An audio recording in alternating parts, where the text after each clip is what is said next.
Anak yang terkasih, kita akan melanjutkan acara kita.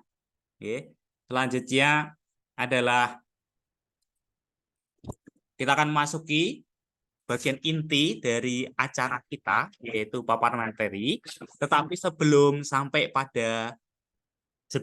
waktu saya haturkan kepada Ibu Titi, izinkan saya menyampaikan beberapa hal tentang Ibu Titi. Di Ibu Titi ini memiliki nama lengkap Dr. Titi Kristiani, MPSI, psikolog. MPSI itu Master Psikologi, semoga tidak salah. Tempat tanggal lahir Surakarta 21 Desember 1976. Status menikah, memiliki 2 anak laki-laki dan beragama Katolik. Sekarang tinggal di Jogja, tepatnya di Gria Pitaloka, Blok E6, Karanganyar, Wedo Martani, Ngemplak, Sleman, DIY. Riwayat pendidikan beliau tahun 2012 sampai 2016, S3 Ilmu Psikologi Universitas Gadjah Mada, Yogyakarta. Sebelumnya, tahun 2006 sampai 2008, S2 Magister Profesi Psikologi Universitas Gadjah Mada, bidang mayor Psikologi Pendidikan, bidang minor Psikologi Klinis. Dan sebelumnya lagi tahun 1996 sampai 2000, S1 Psikologi Universitas Sanata Dharma, Yogyakarta. Sedangkan aktivitas atau pekerjaannya sekarang ini adalah dosen Fakultas Psikologi Universitas Sanata Dharma, mulai tahun 2002 sampai dengan sekarang. Lalu yang kedua, penulis tetap rubrik parenting di majalah Utusan sejak tahun 2013 sampai dengan sekarang. Sebagai seorang dosen S3, beliau memiliki karya yang banyak dan sudah dipublikasikan. Di sini kan ditulis karya publikasi itu ada artikel parenting 14 edisi terakhir, kemudian ada 1 buku, kemudian ada artikel ilmiah 3 tahun terakhir yang ditulis di sini ada 8. Kalau saya bacakan satu persatu nanti tidak cukup 5 menit, maka hanya saya sampaikan seperti itu. Kemudian nanti untuk lebih lengkapnya siapa Ibu Titi ini, nanti Ibu Titi saya persilahkan untuk menambah poin-poin perkenalannya. Saya kira begitu, ya, karena sudah jam 8:24, supaya waktu kita tidak terbatas habis di awal. Maka waktu selanjutnya saya haturkan kepada Ibu Titi untuk paparan materi. Baik, terima Kasih strawberry, pengaruh gadget pada anak dan cara pengendaliannya. Monggo, Ibu Titi, saya persilahkan. matur nuwun Pak Hardi. Selamat pagi Bapak Ibu dan adik-adik semua. Selamat Semoga pagi. ya kita Sabtu-Sabtu libur ya ini ya. Tetapi kita belajar bersama di tempat ini. Saya kira sambil menikmati liburan gitu ya. Ada di beberapa tempat kita, lalu ada juga yang tadi dalam perjalanan dan sebagainya ya. Semoga kita bisa belajar bersama. Saya kira yang disampaikan Pak Hardi tadi tentang saya, prinsipnya kita punya persamaan saya kira adalah sama-sama orang tua ya. Saya adalah orang tua dan anak saya 2 juga termasuk generasi Berry gitu ya. Jadi saya kira kita akan belajar bersama ya. Nanti bisa saling melengkapi pengalaman kita, tentu saling memperkaya satu sama lain. Nah, maka nanti saya akan memulai dengan memantik gitu ya, apa yang menjadi gagasan saya tentang topik hari ini, kemudian kita bisa mendiskusikannya. Begitu ya, Pak Ardi ya. Saya mohon izin share screen. Apakah sudah terlihat? Sampun, Bu. Baik, terima kasih. Jadi, seperti yang disampaikan Pak Hardi tadi, topik kita ini ya tentang generasi stroberi gitu ya. Itu saya carikan gambar stroberi. Sudah disinggung Pak Hardi, stroberi itu seperti apa? Mungkin ada yang suka stroberi karena apa ya? Stroberi itu apa? Manis kecut atau seger? Kalau jadi jus, apalagi smoothie gitu enak ya, seger gitu ya. Apalagi lagi siang-siang kayak gini, lagi musim panas kayak gini itu menjadi seger gitu. Tapi tadi juga Pak Adi sempat menyinggung, tapi kalau stroberi itu buah yang bukan keras gitu ya. Kalau keinjek itu ya sudah langsung eh, apa namanya? Kalau bahasa Jawanya mencatat gitu ya, kalau bahasa Indonesianya apa itu ya. Jadi tidak lagi sesuai dengan bentuk awalnya gitu. Lalu juga ada kata kunci yang kedua tentang pengaruh gadget dan cara penanganannya atau pengendaliannya gitu ya. Nah, maka saya kira saya akan mengawali dulu dengan sebenarnya apa sih generasi stroberi? Ini sebenarnya istilah yang disepakati bersama gitu ya. Pak Renal Kasali saya kira banyak mengungkapkan istilah ini. Tokoh yang sangat kita kenal saya kira ya tentang bagaimana mengembangkan diri gitu. Yang memberikan istilah atau yang pertama kali itu banyak digunakan itu ya tentang generasi stroberi. Generasi yang mengacu pada generasi saat ini. Gitu ya. Jadi generasi saat ini generasi stroberi yang tadi itu bisa eh, kira-kira seperti ini ya. Kalau tadi diumpamakan stroberi itu adalah buah yang manis, cantik gitu ya, warnanya cerah.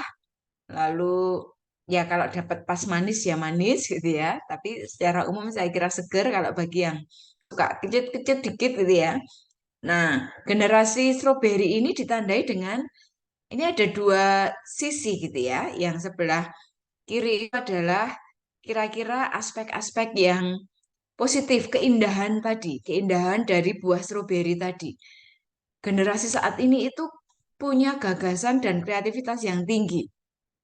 Ya, saya kira Bapak Ibu guru dan orang tua semua setuju ya bahwa kadang-kadang kita terkaget-kaget dengan kemampuan anak-anak kita. Wih, kok bisa itu ya? Kok bisa tahu itu? Kadang-kadang kita juga belajar teknologi dari mereka. Ya, saya kira pengalaman saya sendiri juga ya. Kadang beberapa ini gimana sih, Dek? Lalu anak-anak saya yang nggak tahu, saya nggak ngajari. Mereka juga mungkin tidak belajar secara formal, tetapi mereka itu punya kreativitas gitu ya, karena banyak faktor saya kira. Nanti kita lihat kenapa sih kok mereka bisa gitu ya. Lalu generasi yang berani berpendapat. Nanti kita bisa sharing, mungkin ngadepin anak-anak sekarang dengan kita zaman dulu, ini para orang tua ya, dan anak di sini juga ya. Tapi mungkin kalau dibandingkan dengan kita dulu, itu keberanian berpendapat pasti berbeda ya. Kalau dulu kita didik untuk ya kalau ada pendapat dari guru, orang tua, kita ya patuh gitu ya, manut meskipun mungkin kita punya pemikiran lain tidak berani mengungkapkan atau kita tidak berani bahkan berpikir hal yang berbeda dengan yang diungkapkan oleh orang tua atau kita. Nah, beda dengan generasi stroberi ini, mereka berani gitu ya, pikirannya itu langsung dan kadang-kadang spontan. Itu luar biasa sekali. Jadi mereka spontan berpikir kalau ada yang mengatakan sesuatu itu, apa yang terlintas dalam pikiran mereka segera berani disampaikan, ya. Lalu juga mereka punya idealisme sendiri. Bekerja itu tidak melulu demi uang gitu ya, tetapi juga karena idealisme itu demi ilmu, demi pengetahuan, kehausan pengetahuan itu sangat besar. Ya, lalu juga tentu yang sangat kita pahami bersama, mereka melek teknologi gitu ya, sangat paham bagaimana cara menggunakan teknologi itu, meskipun tidak diajari orang tua, guru gitu ya. Nah, itu sisi-sisi keindahan tadi. Nah, sebelah kanan ini adalah sisi-sisi yang sisi lain tadi, kerapuhan ya, di sisi samping keindahan dan mungkin kesegarannya itu, strawberry ini juga tadi itu mudah pecah gitu ya. Dia mudah terpengaruh, sensitif terhadap kritik karena dia berpikir ya harus punya bisa berpendapat gitu ya. Lalu ketika pendapatnya itu kayak ditolak atau tidak diterima gitu, itu agak sensitif gitu ya. Kemudian juga akhirnya tidak tangguh juga ketika menghadapi tekanan dan juga karena melek teknologi tadi, akhirnya ketergantungan pada teknologi itu menjadi sangat besar. Kita ingat ya, mungkin beberapa waktu yang lalu saat pandemi itu anak-anak kan tidak belajar, kita itu kan terjadi tiba-tiba gitu ya. Lalu mungkin kita para orang dewasa ini sedang belajar bagaimana sih menggunakan Zoom, bagaimana sih akhirnya harus upload materi di YouTube gitu ya, atau kita harus bekerja dari rumah. Itu kita menggunakan mempelajari itu mungkin butuh waktu dan tenaga tersendiri. Tetapi anak-anak kita dengan mudahnya gitu bisa mengikuti itu. Bahkan salah satu pengalaman yang saya masih ingat gitu ya, ketika itu harus anak saya waktu itu masih kelas 4 SD ya, 4 atau 5 gitu ya. Sekarang anak saya kelas 7 dan 8 gitu ya, kelas 1 dan 2 SMP gitu. Waktu SD itu kan pas pandemi itu ada tugas dan tugas kan harus dikumpulkan pada jam tertentu. Nah, ketika belum bisa terkumpul juga sebagai orang tua, waktu itu kan ya ayo deh ngejar-ngejar gitu lah. Ini sudah mau jam 12 harus dikumpul. Terus tiba-tiba internetnya down gitu kan. Tidak bersahabat. Nah, ini kan saya kira banyak sekali ya pengalaman ini real dialami oleh banyak orang. Saya kira orang tua, guru gitu ya. Wah, ini gimana? Nah, dalam kondisi seperti itu kan kita sebagai orang tua yang mungkin panik karena tidak menguasai teknologi gitu ya. Tetapi anak saya itu malah dengan santainya pegang HP-nya, buka-buka yang lain gitu kan. Nah, kamu kok malah buka-buka yang lain? Lah emang kalau saya nggak buka yang lain itu terus internetnya bisa gitu. Jawabannya sangat santai dan cukup menohok gitu ya. Oh ya juga sih gitu ya. Tetapi ini khas saya kira ya. Mungkin kayak santai gitu kita sebagai orang tua kayak gregetan, tetapi juga itu juga menunjukkan bagaimana mereka itu cukup realistis dan cukup ini ya tahu gitu ya nanti kan diginiin gitu. Jadi ketika internetnya tuh nggak bisa atau waktu itu harus upload video gitu ya karena memorinya terlalu besar, nah harus memindah dan sebagainya. Mereka sangat canggih gitu dan menunggu waktu itu juga tidak terus ditunggu aja kalau kita kan mungkin ya ditunggu gitu ya, tapi menggunakan waktu untuk yang lain, multitasking itu juga menjadi kekhasan gitu ya. Artinya dalam satu waktu mereka itu bisa nyambi apa-apa. Dan kadang-kadang ya kalau ditanya ya bisa mempertanggungjawabkan. Tapi kalau kita sebagai orang tua mungkin sudah juga karena cemas ya ini kok kayaknya santai banget. Nah itu ya. Jadi eh, tentu ada sisi-sisi yang kesegaran tadi hal yang baik, tetapi juga ada sisi-sisi kerapuhan gitu ya. Ini realitanya gitu ya. Baik. Nah, lalu penyebabnya apa? Kok mereka seperti itu? eh, Dulu itu tidak gitu ya, mungkin zaman kita. Saya kira ada tiga penyebab utama ini ya. Yang pertama itu tentang perubahan ini pasti ya, perubahan sosial dan lingkungan. Dunia yang sebenarnya kalau perubahan lingkungan itu diprediksi ya, dunia ini akan berubah mulai serba digital itu kan sebenarnya tahun mungkin 1990-an itu sebenarnya sudah diprediksi dunia akan berganti menjadi serba digital. Nah, tetapi kan eh, apa perubahannya itu juga agak tidak sangat frontal gitu ya, pelan-pelan gitu bergesernya sampai akhirnya kita semua mengalami eh, apa namanya kayak di advance gitu ya, langsung harus berubah, harus segera berganti ke yang serba digital ini tanpa ditanya dulu apakah kita siap atau tidak dengan adanya pandemi. Saya kira itu ya, itu memaksa kita untuk ya ini perubahan sosial dan lingkungan. Lingkungan sekarang kita tidak waktu itu ya, waktu pandemi nggak boleh lagi banyak keluar rumah.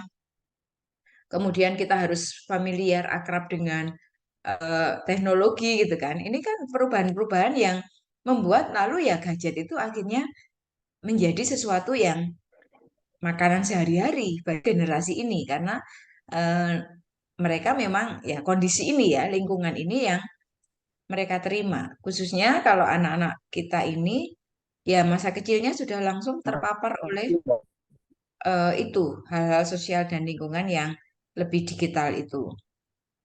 Nah, apalagi nanti kalau kita lihat lagi anak-anak usia SD, karena ini konteksnya di SD ya, ini lebih lagi, mereka baru lahir sudah ada media sosial. Apalagi kalau lahir di era pandemi sudah mengenal Zoom gitu ya. Ponakan saya Oh, begitu bisa wisuda. bicara awal gitu ya, umur 1 tahun, karena lahirnya di pandemi, dia udah tahu.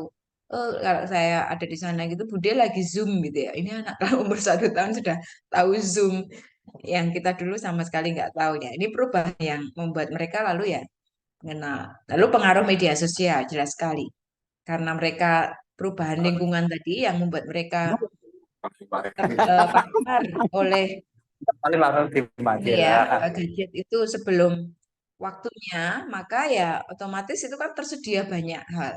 Meskipun mereka tidak menyeting, tapi iklan-iklan dan sebagainya itu sangat mempengaruhi ya, sehingga mereka bisa belajar dengan cepat, terakselerasi gitu ya. Nah, kemudian juga karena di satu sisi ya, perubahan sosial lingkungan itu yang terus berubah, maka hal yang sebenarnya perlu juga diperhatikan dan menjadi kekasan di periode ini menjadi berkurang ya karena tidak seimbang ini yaitu kesehatan mental itu ya.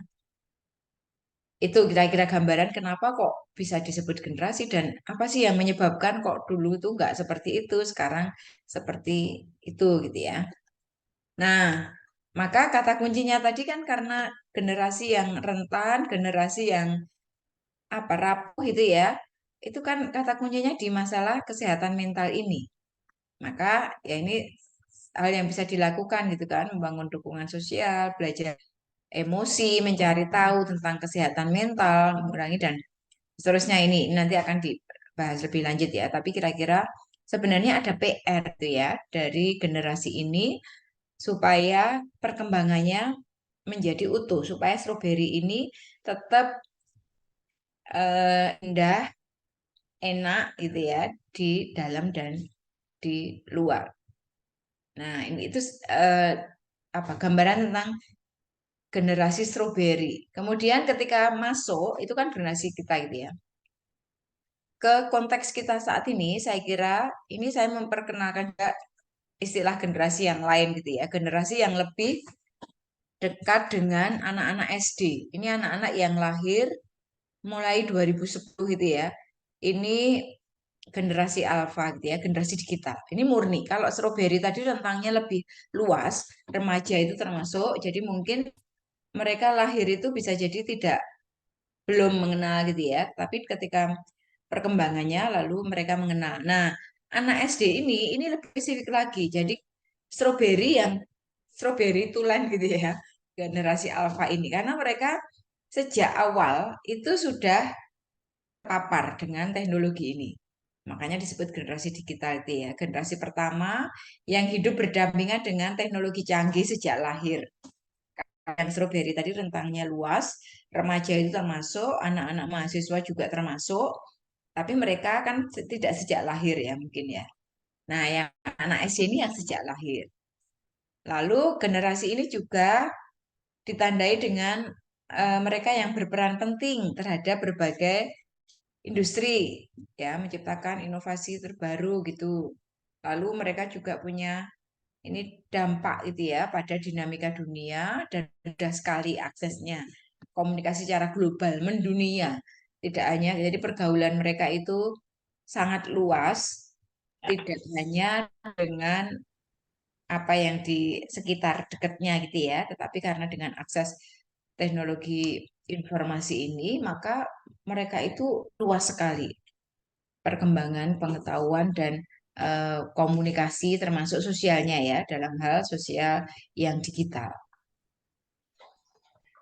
Nah, lalu eh, karena situasinya seperti itu tadi ya, anak generasi alfa itu yang generasi benar-benar sudah kayak tidak ada batas antar dunia gitu, antar ya seluruhnya bisa terhubung dalam waktu yang tidak ada hitungan menit gitu. Mereka sudah tahu apa yang terjadi di belahan dunia lain gitu ya, apa yang terjadi pada anak-anak lain, mereka bisa sangat mudah mencari informasi dalam Kak punya hitungan headset nggak Kak? detik gitu ya.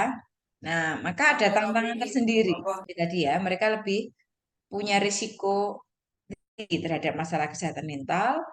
Lalu ada juga gangguan kecemasan karena tuntutan, tuntutan yang selalu progresif ya. Karena kadang-kadang kita itu sebagai orang tua dan guru itu juga tidak sadar kayak memberikan tuntutan gitu ya. Kamu kan mestinya tahu, kamu kan paham ini gitu ya. Dan secara tidak sadar itu kita punya harapan sebenarnya bahwa anak kita itu progresif. Nah, ini kan akan maju pesat gitu ya. Maka ini di satu sisi juga mereka itu cemas. Lalu juga dunia yang mendorong mereka agar selalu bergerak lebih cepat, ini juga akan memberi tekanan, terutama untuk bidang akademis. Nah, kadang-kadang kan kita tahu ya, terutama di awali masa pandemi kemarin, eh, pelajaran itu kayak ya sudah dikirimkan aja lewat WA, lewat seluruh materi itu diberikan kepada anak dan harapannya itu ya anak karena kamu kan sudah masuk di gadgetmu gitu ya, maka bisa dibaca. Nah, ini padahal kalau sebelum itu anak-anak ini kan ya dijelaskan dikit-dikit materinya gitu ya. Tapi dengan adanya teknologi itu sebagai orang dewasa, kita juga nggak sadar memberikan materi itu terlalu banyak gitu ya, terlalu karena merasa itu tadi itu bisa dikirimkan hanya dalam satu kiriman, dalam satu file. Padahal kalau secara offline pemberiannya itu mungkin bisa satu semester gitu ya. Lalu tiba-tiba ujiannya juga materinya juga sangat ya sudah tahapannya itu sudah advance kadang-kadang ya. Nah, karena berasumsi bahwa kita toh kamu kan bisa mencari sendiri. Tapi pencarian pengetahuan yang lewat misalnya Google gitu ya, tentu akan berbeda ketika anak itu mendapat pengetahuan itu dari guru, dari orang tua yang ada interaksinya gitu ya. Itu yang kadang-kadang mungkin lupa kita perhatikan sehingga anak juga jadinya itu merasa kayak ditekan gitu ya, terutama untuk masalah akademis. Nah, tantangannya lagi lalu ini kan kayak ya di satu sisi kita perlu refleks juga ya, artinya ini benar-benar saya juga menempatkan saya sebagai orang tua gitu ya. Di satu sisi kita mengandalkan mereka itu eh, kamu kan sudah akrab dengan ya, dengan medsos dan sebagainya. Maka carilah pengetahuan itu sendiri kayak berharap bahwa mereka itu bisa mandiri. Tetapi di sisi lain kita juga tidak ingin mereka terlalu asik dengan gadgetnya gitu ya. Nah, ini kadang-kadang agak mungkin inkonsisten juga gitu ya. Ini, nah karena tuntut itu anak jadi cenderung juga asik dengan gadgetnya sendiri. Ini tantangannya, gitu ya. Nah, lalu kita lihat sebenarnya karena ini tadi ya kekasannya baik generasi strawberry, lalu terutama generasi alpha itu yang terakhir ini mereka adalah generasi yang sangat akrab dengan gadget. Maka kita perlu lihat ini ke istilah yang kedua tadi ya, pengaruh gadget itu ya. Sebenarnya apa pengaruh gadget itu terhadap kehidupan anak? Kalau kita lihat, tentu ya banyak sekali informasi yang ditawarkan dalam lewat teknologi itu ya, lewat gadget. Dalam hanya satu genggaman, dunia itu di tangan kita, istilahnya kan kayak gitu ya. Lalu ada banyak materi yang tinggal kita ketik aja, itu sudah bisa kita dapatkan informasi yang kita butuhkan. Nah, maka kita lihat sebenarnya pengaruh gadget ini lalu pada perkembangan anak seperti apa. Nah, saya kira yang pertama jelas meningkatkan pengetahuan karena jadi tahu banyak hal itu dari gadget itu ya. Jadi mereka tahu istilah-istilah yang membuat kita sebagai orang tua, sebagai guru, mungkin juga kadang terkaget-kaget kok mereka sudah tahu istilah-istilah itu ya. Jadi pengetahuan sangat mudah diakses. Bisa jadi yang diberikan guru juga sebenarnya anak sudah bisa mencari pengetahuan itu lewat Google. Tetapi catatannya itu tadi ya, tetap berbeda antara penyampaian orang tua dan guru dengan yang mereka hasil mencari sendiri. Lalu mengasah keterampilan berpikir kritis. Ya, ketika berpikir kritis itu kan ketika satu hal itu mendatangkan pertanyaan, ini kenapa kok bisa begitu? Nah, artinya kan bisa jadi kalau kita searching itu memang asyik gitu ya. Saya kira ini juga tidak hanya terjadi pada anak-anak kita juga memiliki keasikan sendiri ketika sudah mulai entah itu lewat media sosial atau googling gitu ya. Kita cek satu lalu nanti kan ditawarkan. Biasanya kalau mungkin kita sebagai orang dewasa itu ya katakanlah saya gitu ya, kalau lagi nganggur gitu kan buka-buka Tokopedia gitu ya, toko online gitu ya. Begitu kita butuh apa, nanti apa yang kita butuhkan itu kan di smartphone kita itu kan kayak ditawarkan terus. Itu kan sebenarnya terkoneksi ya. Ketika kita sering searching apa lewat gadget kita, itu semakin informasi itu masuk ke kita karena ini namanya big data itu ya. Ketika kita ngetik yang kita ketikkan itu kan sudah dikuasai, taruhlah Google gitu ya. Mereka sudah tahu, oh si ibu ini membutuhkan ini. Sudah kayak ada rumusnya gitu ya. Nah, maka nanti karena ini strategi pemasaran juga, maka banyak hal yang terkait dengan yang kita butuhkan itu tiba-tiba muncul di smartphone kita gitu kan. Pengalaman kita kan seperti itu ya loh. Kok tiba-tiba ini kayak ngepas banget. Jadi ini kan salah satu hal yang membuat kita keasikan juga dengan smartphone ini rupanya semua terjawab karena tiba-tiba saya diberi iklan macam-macam yang sesuai dengan kebutuhan. Nah, demikian juga pada anak kita gitu ya. Ketika pengen ya mungkin kalau anak-anak main game gitu ya, game ini lalu pakai apa misalnya yang Minecraft atau apa gitu ya. Kemudian ada ketik satu hal nanti langsung muncul dan mereka itu langsung terpapar oleh banyak informasi lain yang terkait. Nah, ini kan membuat kalau itu jadi nyandu itu wajar sekali gitu. Karena ini kita memang tersedia gitu ya apa yang kita butuhkan. Nah, lalu juga tentu memperluas koneksi dan kolaborasi. Tiba-tiba anak kita sudah punya teman dari negara lain, itu dengan sangat mudahnya. Lalu mereka bisa berkolaborasi. Nah, nanti kita bisa lihat lagi keuntungan-keuntungan yang lain gitu ya dari gadget ini.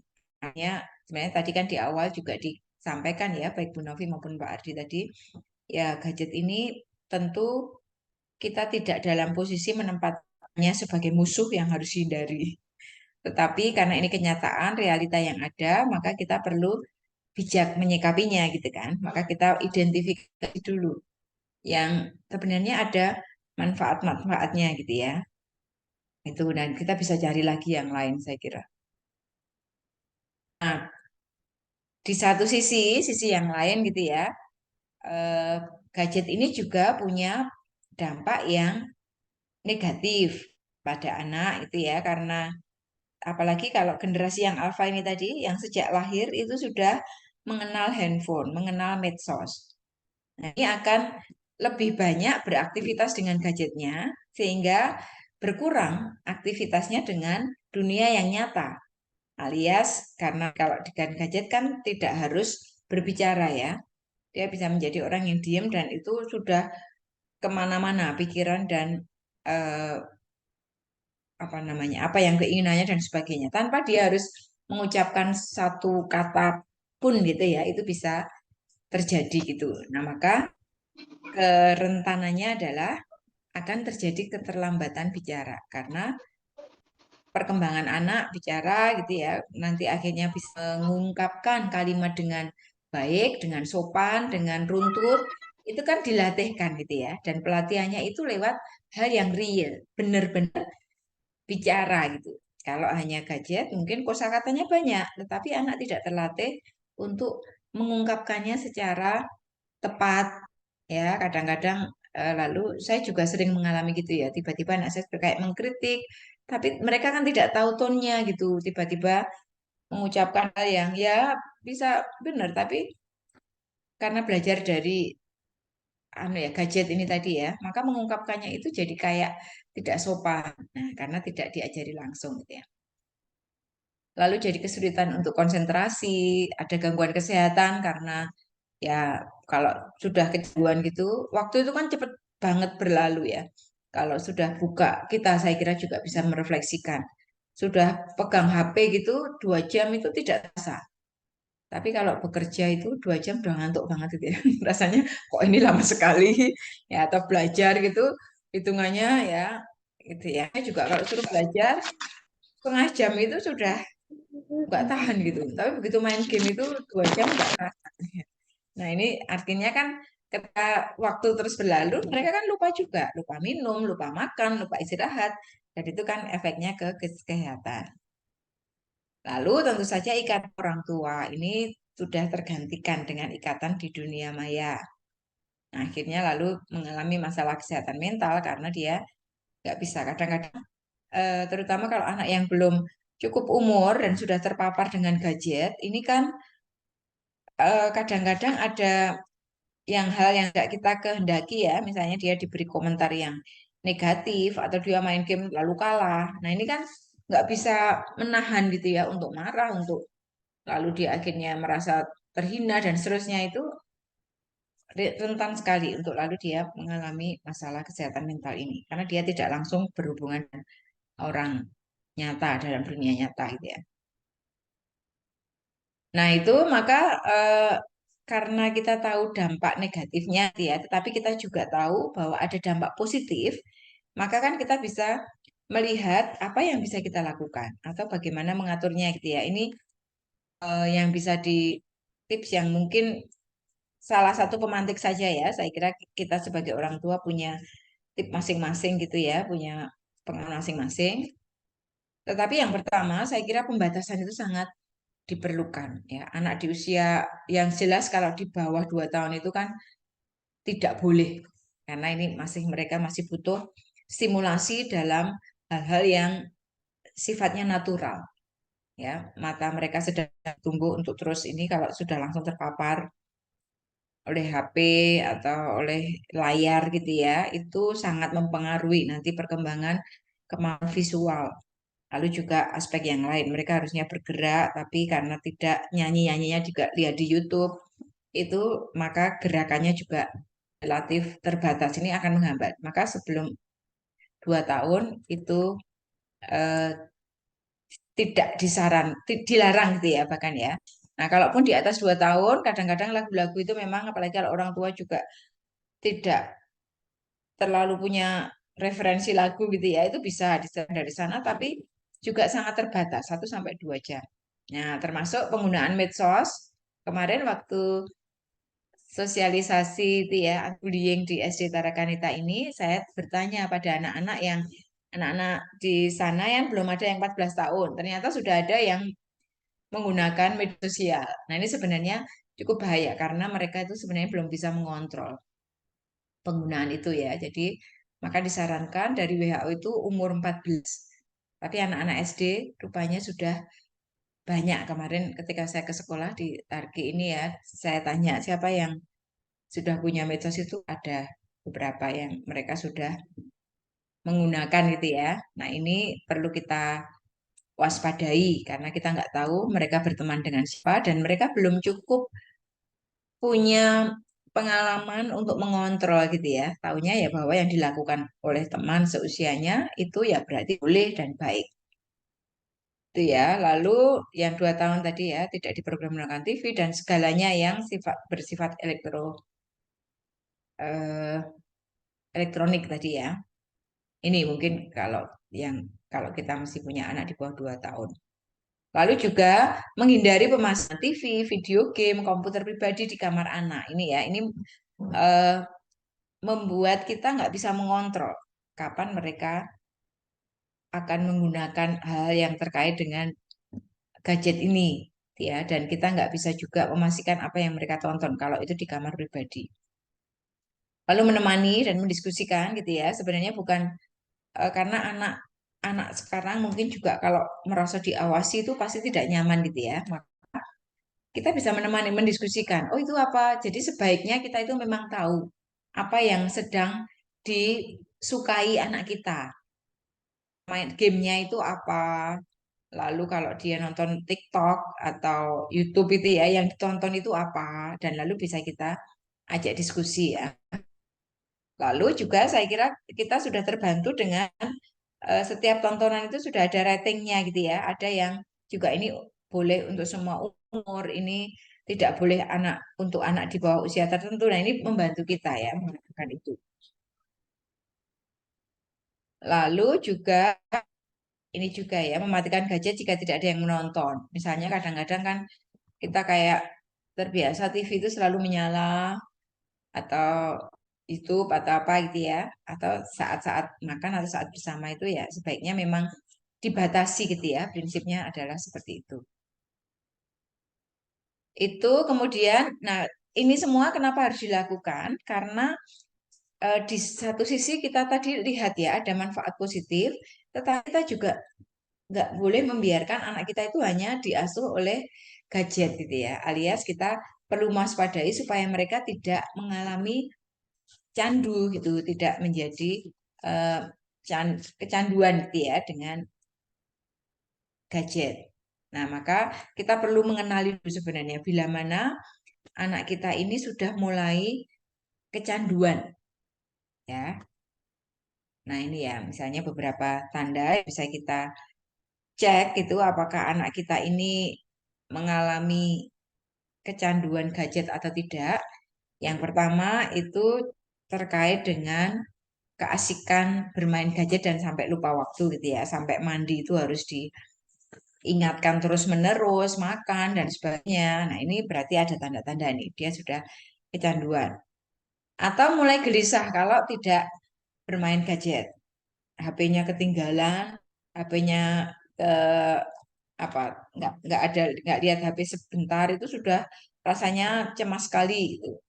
Nah, ini juga saya kira tantangan untuk kita juga ya. Kadang-kadang ketinggalan HP itu sudah kayak kiamat gitu ya.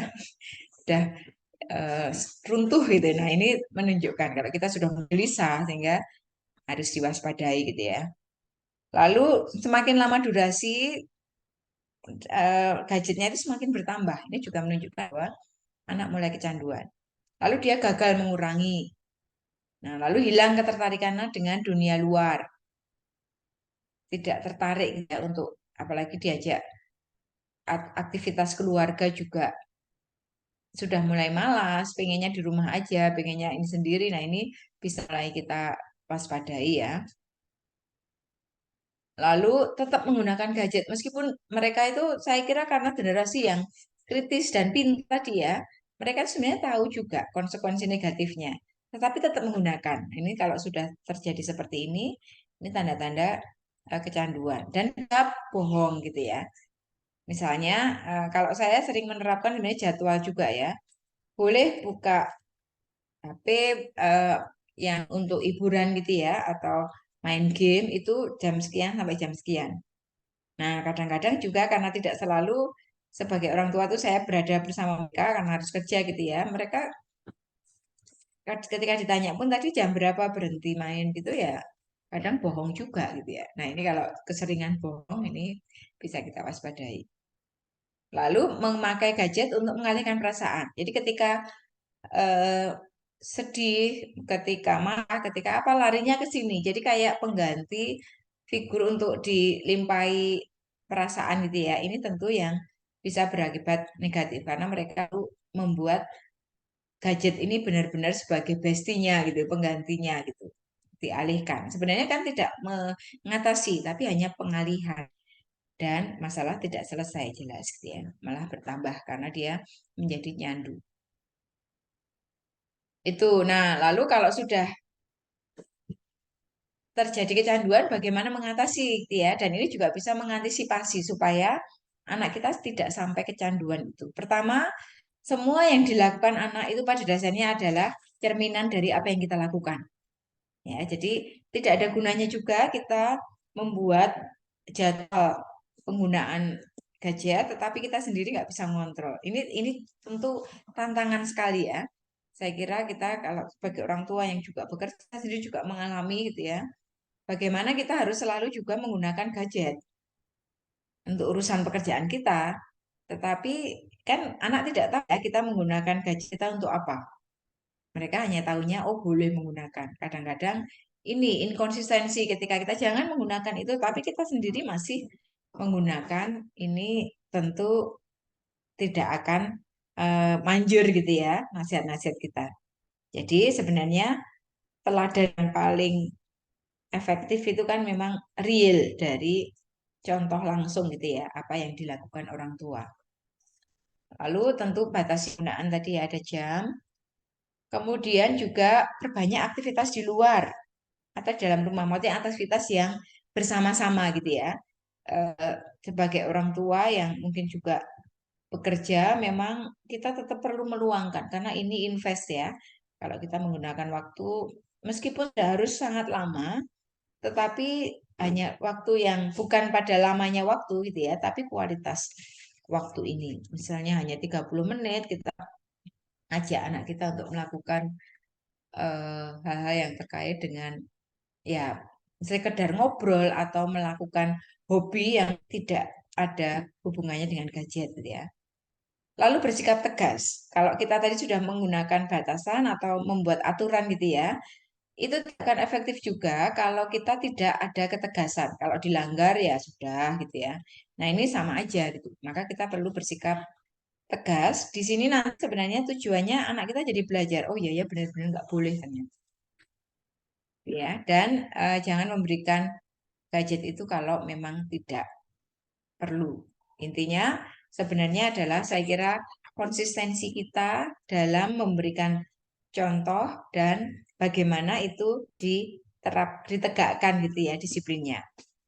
Nah, saya kira itu sebagaimana juga nanti tadi disampaikan Bu Novi saya kira ya, tujuan kita ini kan juga biar ada kolaborasi antara guru dan orang tua. Itu saya kira salah satunya adalah supaya terjadi konsistensi. Karena anak itu sangat membutuhkan itu ya. Mereka itu generasi yang sedang mencari model. Kadang-kadang mencari-cari juga, mencobai kita juga sebagai orang tua. Kalau sekali nggak konsisten, kita nggak bolehin menggunakan ini, tapi kita sendiri menggunakan misalnya, itu kan inkonsistensi. Apalagi kalau kita lalu diingatkan dan kita malah marah gitu ya, itu semakin membuat mereka ya tidak respect sebenarnya ya. Mungkin saat ini mereka tidak berani, tapi sebenarnya mereka menyimpan itu. Tuh. Suatu saat mereka kalau belajar dari situ gitu ya, kalau berarti boleh berbohong. Itu yang dipelajari anak. Tadi ya, jadi saya kira kuncinya adalah konsistensi. Lalu bagaimana kita menyikapinya tadi itu. Contoh dan aturan yang jelas dan aturan itu ditegakkan itu menjadi kata kuncinya seperti itu. Itu ya saya kira paparan awal dulu dari saya untuk menjadi mungkin bahan yang bisa kita diskusikan bersama ya, bagaimana menyiasati itu supaya tentu tujuannya tadi ketika ini kita sadari adalah generasi strawberry, generasi alpha gitu ya, yang mereka itu punya sisi-sisi positif supaya ini yang lebih berkembang gitu. Dan sisi negatifnya bisa kita antisipasi. Itu saya kira Pak Hardi, saya kembalikan waktunya untuk memimpin diskusi ini ya. Atau seperti apa saya persilahkan.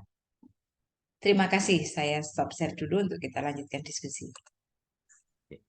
Baik, terima kasih Bu Titi, materinya yang luar biasa. Ibu, Bapak, dan anak-anak, saya rasa kita sudah mendengarkan bersama bagaimana generasi strawberry, lalu pengaruh gadget, dan akhirnya apa yang harus kita lakukan untuk ini bukan tadi bahasanya bukan menjauhi hasil ini, tetapi bagaimana kita mensikapinya secara bijak sehingga hal-hal positif yang diharapkan itu sungguh bisa kita kembangkan gitu. Oke. Waktu selanjutnya adalah diskusi.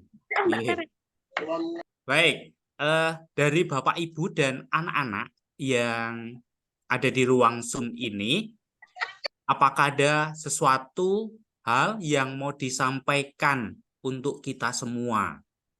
Mungkin sharing, mungkin pertanyaan yang bisa ditujukan kepada Ibu Titi. Oke, kita masih punya waktu cukup panjang untuk hal ini. Baik, monggo saya persilakan kepada Ibu Bapak dan anak-anak yang mungkin ada pertanyaan atau ingin sharing berkaitan dengan materi kita hari ini. Monggo. Yang pertama Ibu WK.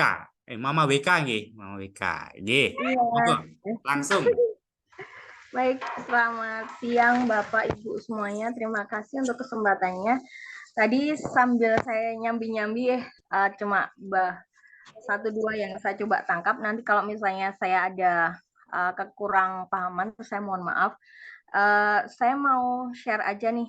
Tadi kan saya dengar bahwa anak-anak tuh niru orang tua nih gitu loh. Apa yang orang tua lihat lakukan, misalnya tadi kayak oh orang tua aja bohong, aku juga bisa bohong dong, berarti kan seperti itu ya. Kemudian lalu saya kadang-kadang juga kalau lihat anak-anak, aduh kok mini banget ya, ini aku banget, saya kadang-kadang seperti itu ya. Kemudian yang ingin saya tanyakan, biar mereka nggak ngikutin misalnya bohong kita, kadang-kadang kan bohong kita ke anak-anak tuh kadang-kadang kan nggak bohong yang lalu jahat banget gitu ya, tapi ada maksud tertentu nih, biar nggak gitu gitu ya. Kemudian yang saya ingin tanyakan, mungkin biar anak-anak tuh nggak ikutan niru-niru, mungkin nangkep bohongnya sama apa ya, nggak niru yang jelek-jelek dari kita, mungkin gimana gitu ya Bu ya. Terima kasih. Ye, terima kasih Mama WK dan Mama Disa. Monggo langsung ditanggapi Bu Titi. Baik, terima kasih Pak Adi. Terima kasih Mama WK ya ini ya. Ya betul bahwa orang tua itu adalah ini ya, apa namanya ya, model. Sebenarnya ini sudah menjadi ya apa yang dilihat, karena anak itu kan melihat pertama kali ketika mereka bisa melihat dunia itu kan orang tua dan apa yang dilakukan, dan anak-anak itu adalah observer yang sangat hebat gitu ya. Nah, maka itu tadi kadang-kadang kita menyadari ya, iya ya, ini perilakunya anak, ini sebenarnya perilaku kita, dan sayangnya kok yang ditiru itu yang buruk-buruk dari kita gitu ya. Seringkali kan masalahnya itu baik-baik gitu. Nah, ini tentu saja kalau gimana ya caranya supaya anak itu bisa nggak niru yang buruk-buruk gitu ya. Nah, ini kita yang harus, karena mereka niru seperti kita aja ya. Kalau kita niru itu kan pengennya itu yang adaptasi, yang ditiru itu yang enak, ya kan? Kalau yang baik-baik biasanya kan eh, penuh perjuangan gitu ya. Maksudnya ini gini, kalau kita maunya anak-anak kita itu bisa nyeleksi, mbok ya jangan ditiru gitu ya. Tapi sementara kita melakukan itu, ini kayaknya tuntutannya cukup berat gitu ya. Kita pengennya, ya pokoknya saya itu pengen tetap bisa main game, tapi kamu jangan ya. Ini itu ya jelas tidak mungkin gitu ya. Karena eh, anak itu ya jelas melihat dan mereka itu nggak tahu alasannya gitu kan. Meskipun kadang-kadang kita pun memberikan alasan yang ini kan mama untuk kerja gitu ya. Ini mama HP untuk kerja. Sekarang mereka itu akan belajar. Jawaban kita pun sebenarnya mungkin saat anak kecil itu nggak bisa melawan gitu ya, nggak bisa berargumen balik. Tapi sebenarnya mereka merekam cara kita menjawab. Nanti begitu mereka ditegur, udah malam kok jangan pegangan HP. Ini tugas sekolah, mah. Jawabannya seperti itu. Ini sebenarnya kan modeling juga yang kita lakukan secara kita tidak sadar. Jawaban-jawaban kita itu mereka pelajari. Dan kalaupun mereka itu diam saja, bukan berarti mereka nggak ngerti gitu ya. Cuman disimpan aja. Iya nggak anak-anak yang ada di sini karena ada anak-anak juga gitu ya. Ini mereka itu jelas melihat. Jadi kalau kita nggak ingin gimana caranya supaya nggak ngikutin gitu ya, ya berarti kuncinya adalah ya kita jangan melakukan itu di depan anak. Artinya pertama memang kalau kita menginginkan anak kita menjadi seperti apa, tentu kita sendiri dulu harus menjadi seperti itu.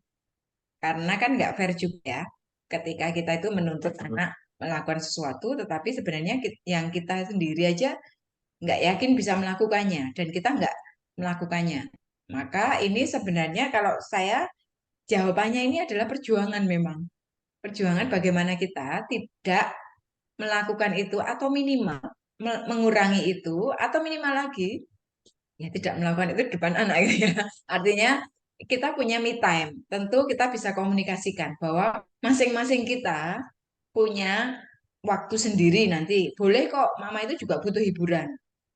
Papa juga butuh hiburan, anak-anak juga butuh. Jadi kita fair gitu ya.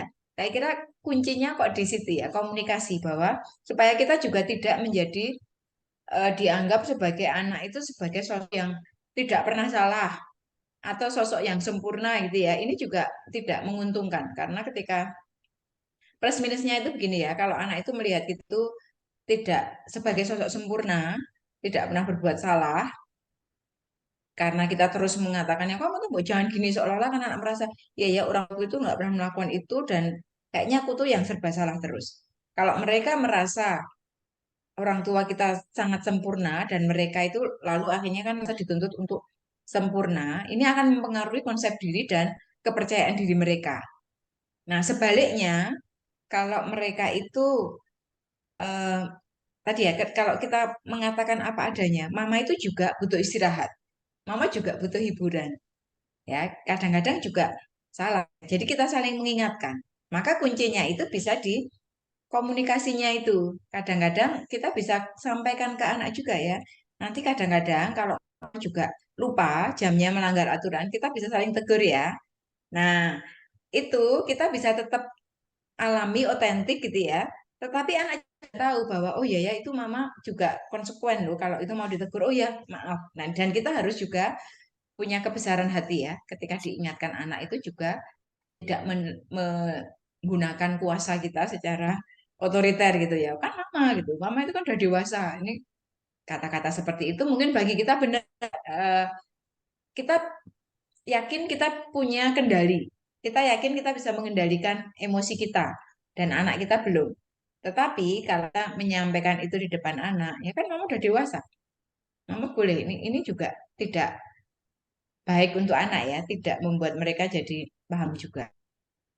Artinya ya sudah, mereka pun kalau sekarang diam itu menyimpan. Nanti kalau jadi orang dewasa atau sebentar lagi lah ketika mereka masuk remaja, kata-kata yang kita ucapkan itu tiba-tiba sudah dikuasai mereka semua.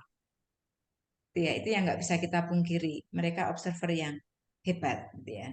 Maka saya kira secara rangkumannya, jawabannya adalah yang pertama, kita tetap tidak bisa yang meminta mereka hanya memilih menyeleksi yang baik-baik dari kita.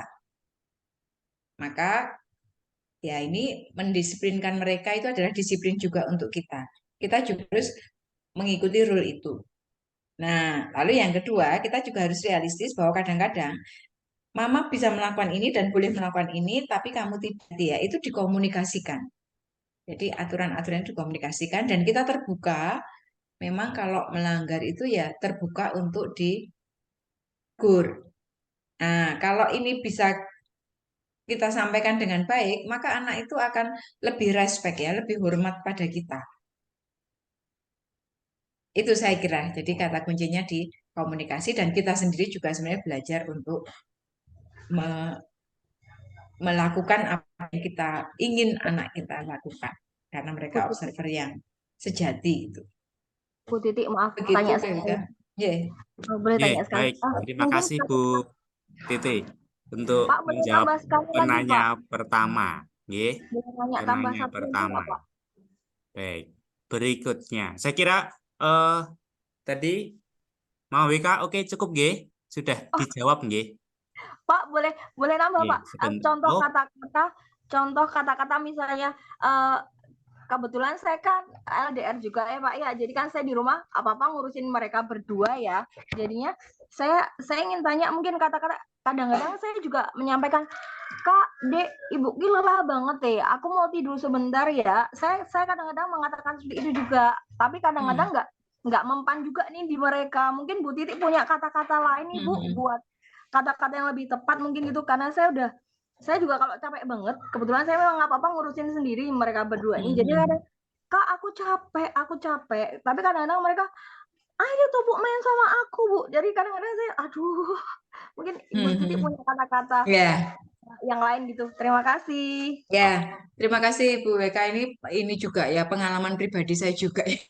Jadi kadang-kadang pemilihan kata ketika kita godaannya kan ini ya memilih kata, tetapi ini kan yang sebenarnya kata-kata itu tidak hanya kata-kata didengar, tapi ekspresi kita. Kalau sebenarnya kita bisa merasakan kok. Kalau kita tuh sebenarnya, aduh kamu tuh ganggu banget sih. Ya kita kan capeknya, aduh itu kan yang keluar kata-katanya mungkin aku capek, Bu. Bentar toh. Gitu ya. Tapi kita itu kayak kayak penolakan gitu kan yang dirasakan. Nah, beda kalau aduh ini gimana ya? Mungkin kalau saya ini ya, kadang-kadang saya juga mencoba-coba itu melibatkan mereka untuk bertanya, aduh, kamu kok capek ya? Gimana ya, Dek ya enaknya? Nah, jadi mereka nggak kayak melibatkan mereka dalam tanggung jawab ini gitu. Karena ini mama juga manusia capek. Mungkin nanti bisa muncul gitu ya. Ya udah kalau gitu istirahat dulu atau gimana ya? Atau kalau nanti gimana gitu ya. Jadi pesan untuk menolak itu tidak ditangkap oleh anak karena capek oh jadi mama itu capek yang ngurusi aku gitu kan nanti tanya kan seperti itu ya tadi mama habis gini tapi mau istirahat dulu atau ya bukan emosi negatif yang dilontarkan pertama-tama tapi mengajak anak memahami saya kira ini baik juga ya supaya anak itu mengerti bahwa kita itu juga bukan super yang selalu harus ada setiap saat gitu ya ini mereka perlu diajarkan itu kenyataan bahwa ya kita manusia dan mereka itu perlu kita ajak memahami ini. Ini keterampilan juga bagi mereka untuk oh jadi bisa memahami apa yang dirasakan orang lain. Nah, kita bisa melakukannya dengan kayak meminta mereka usulan mereka gimana ya atau cari main yang apalagi yang enggak oh mama sambil tiduran di sini aja.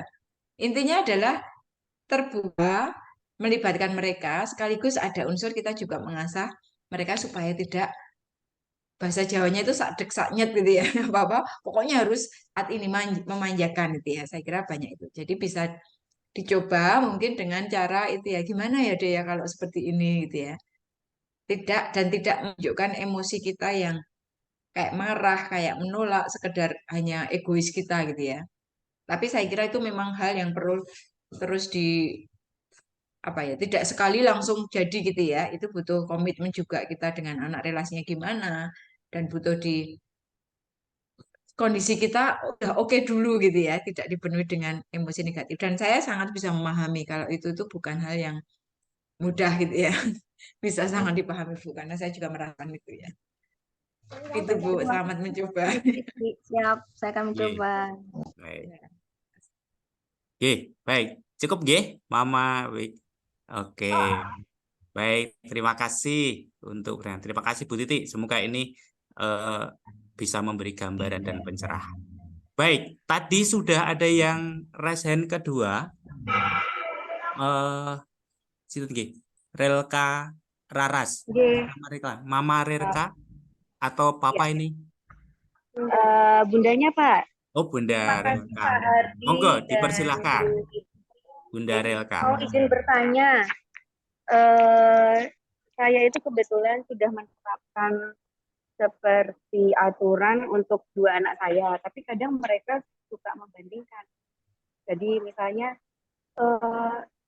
ini si A setiap hari boleh main HP, si B setiap hari bisa nge-game. Nah, padahal saya sudah punya aturan. Nah, itu kemudian untuk supaya memberi pengertian ke mereka, itu gimana ya Bu? Karena kan pasti setiap orang tua punya aturan masing-masing begitu di rumah. Begitu Ibu Titi, mohon pencerahannya. Terima kasih. Oke, baik, terima kasih. Monggo, langsung Ya, Bu Titi. ya terima kasih Bunda Rilka. Jadi tadi maaf tadi yang agak tidak terlalu terdengar. Itu maksudnya anak membandingkan gitu ya. Si temannya boleh gitu ya. Enggak, leres. Ya, Jadi kalau kayak saya itu kan seminggu hanya sekali, tapi kalau teman yang lain kok ya. nggak setiap hari, nah seperti itu. Ya, ya. Terima kasih Bunda Rilka. Jadi saya kira itu juga hal yang sehari-hari kita hadapi ya. Kita jelas tiap orang tua, tiap kondisi, tiap sekolah, guru aja bahkan satu sekolah itu mungkin juga cara disiplinnya berbeda-beda gitu ya, termasuk aturan ini. Ini eh, saya jumpai juga gitu ya. Artinya kadang-kadang kan sangat realistis anak membandingkan kalau itu tuh boleh loh tidur sampai jam 11 gitu ya dan bandingkan. Nah, saya kira kuncinya itu adalah ketika kita memberikan aturan pada anak itu bukan langsung jadi aturan. Tetapi kita perlu memberikan penjelasannya ya, alasan kenapa sih kok kita nggak boleh ini, nggak boleh itu gitu ya. Lalu itu adalah memastikan juga ke anak bahwa ini adalah aturan yang berlaku di keluarga kita dan memberikan pemahaman pada mereka bahwa tiap keluarga itu punya situasi yang berbeda ya. Bahkan nanti di sekolah kalau kok beda aturannya dengan sekolah gitu ya, itu juga anak perlu terbuka matanya gitu ya bahwa dunia ini tidak satu bulat gitu ya. Dunia ini tidak ada satu standar yang sama. Jadi sebenarnya ketika kita mengungkapkan ini secara tidak langsung kita membuka anak pada berbagai keberagaman gitu ya, berbagai hal yang berbeda-beda dan itu sebagai hal yang biasa. Nah, tetapi anak-anak kecil pasti kan lalu membandingkan kok dia kok lebih enak. Kita bisa selain menjelaskan tadi ya, kenapa kok kalau kamu sampai jam sekian, karena pasti punya alasannya gitu ya, alasan yang tadi kita sampaikan, waktu yang lebih banyak itu kalau di atas 2 jam katakanlah atau seminggu sekali dia hanya di hari libur saja kamu menggunakannya, karena waktu yang lain itu bla bla bla gitu ya, kita memberikan penjelasannya.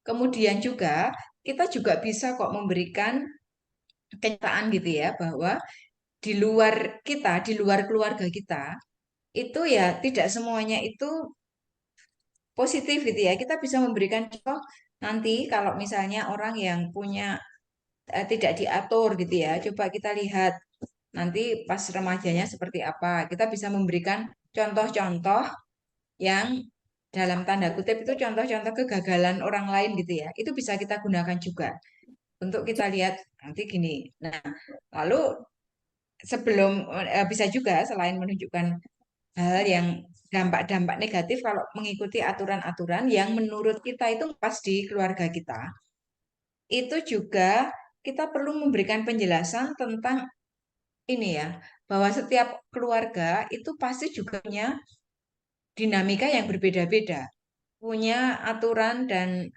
punya alasan, punya konteks yang berbeda-beda. Misalnya, mungkin kondisi orang tuanya itu ada yang dua-duanya bekerja, ada yang satu bekerja, ada yang mungkin memasak itu setiap hari dimasakin oleh ada apa namanya ART gitu ya. Ada yang masaknya itu tiap hari GoFood, ada yang tiap hari harus masak di rumah, ada yang wajib pakai sayur, ada yang boleh membiarkan anak pakai sayur atau tidak gitu ya. Nah, ini kan beragam ini tentu tidak muncul begitu saja gitu ya. Artinya kita perlu menjelaskan ke anak bahwa aturan itu pasti ada latar belakangnya. Dan latar belakang tiap keluarga ini pasti berbeda-beda sesuai dengan kondisi masing-masing itu. Nah, yang akan mengaruhi pengambilan keputusan untuk mengatur waktu misalnya bermain gadget ini.